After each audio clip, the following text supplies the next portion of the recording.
नमस्कार मंडळी, मी वैशाली ब्लॉगमध्ये मी पुन्हा एकदा तुमचं मनापासून स्वागत करते। तर आज आपण ताकातली गावरान देशी भेंडी पाहणार आहोत। रेसिपी आवडल्यास लाईक, शेअर व चॅनलला नवीन असाल तर सबस्क्राइब करा। चला तर मग रेसिपीला सुरुवात करूया। तर इथे मी अर्धा किलो भेंडी घेतली। तर काही कवळ्या भेंड्या आहेत आणि काही थोड्या निब्बर आहेत। याला काटे असतात। ज्या निब्बर भेंड्या आहेत तर त्यातले आपल्याला दाणे काढून घ्यायचे, ते पण भेंडीमध्ये घालायचे, खूप छान लागतात। आणि बरेच जण हे शेंडे जे आहेत तर ते पण भेंडीमध्ये शिजवतात। तर आता इथे मी स्वच्छ धुवून पुसून घेतली आणि याला चिरून घेते। मी मसाला बिझनेस करते। जर तुम्हाला मसाले बनवणं शक्य होत नसेल तर स्क्रीनवरती नंबर दिलाय, त्यावरती कॉल किंवा व्हॉट्सअप करू शकता। तर आपण आता वाटण बनवूया। मिक्सरच्या भांड्यामध्ये लसूण पाकळ्या घेतल्यात 10 ते 12, त्यामध्ये हिरव्या मिरच्या, आता तिखट आपल्याला किती पाहिजे त्यानुसार मिरच्या घालायच्या। तर इथे मी 6-7 मिरच्या घेतल्यात।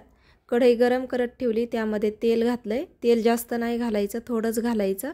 जिरे घालायचे अर्धा चमचा। जिरे लाल झाले की आपण जो लसूण आणि हिरवी मिरची मिक्सरला वाटून घेतली तर ती घालायची आणि वाटताना थोडंसं कुटल्यासारखं वाटायचं, जाडसर, त्यानी चव भेंडीला छान येते। याला परतून घेऊ आणि त्यानंतर यामध्ये भेंडी घालू।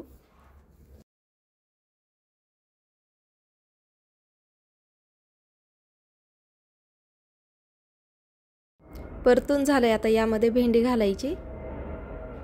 भेंडीलाही परतून घेऊ।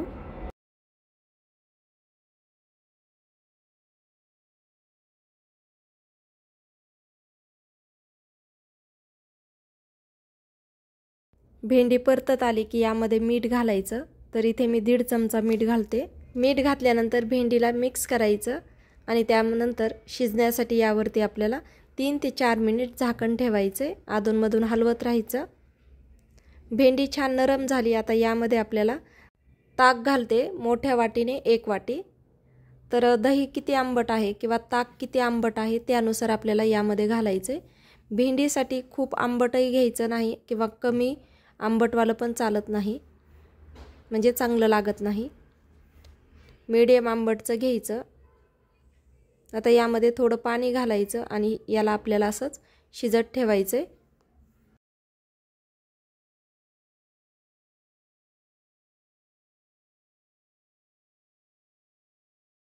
आता याला पिवळा छान कलर येण्यासाठी हळद घालायची, पाव चमचा।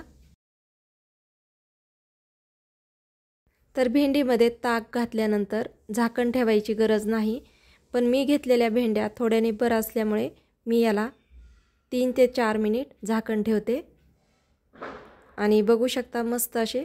आता तुम्हाला जर मोकळी सुटसुटीत आवडत असेल तर तुम्ही ताक कमी घाला किंवा मग जास्त घातलं तर ते पूर्णपणे आटू द्या। मला इथे थोडीशी सरबरीत भेंडी आवडती म्हणून मी अशी सरबरीत केली। शेंगदाण्याचं कूट घालायचं 4 चमचे, म्हणजेच छोट्या वाटीने अर्धी वाटी। मिक्स करूया। आता कूट आणि भेंडीचा एकजीव होईपर्यंत कमी गॅसवरती याला शिजत ठेवते आणि तुम्ही माझ्या पद्धतीने भेंडी करून पहा। ही माझ्या आईची रेसिपी आहे। तुम्ही बनवलेली भेंडी कशी झाली हे कमेंटमध्ये सांगा।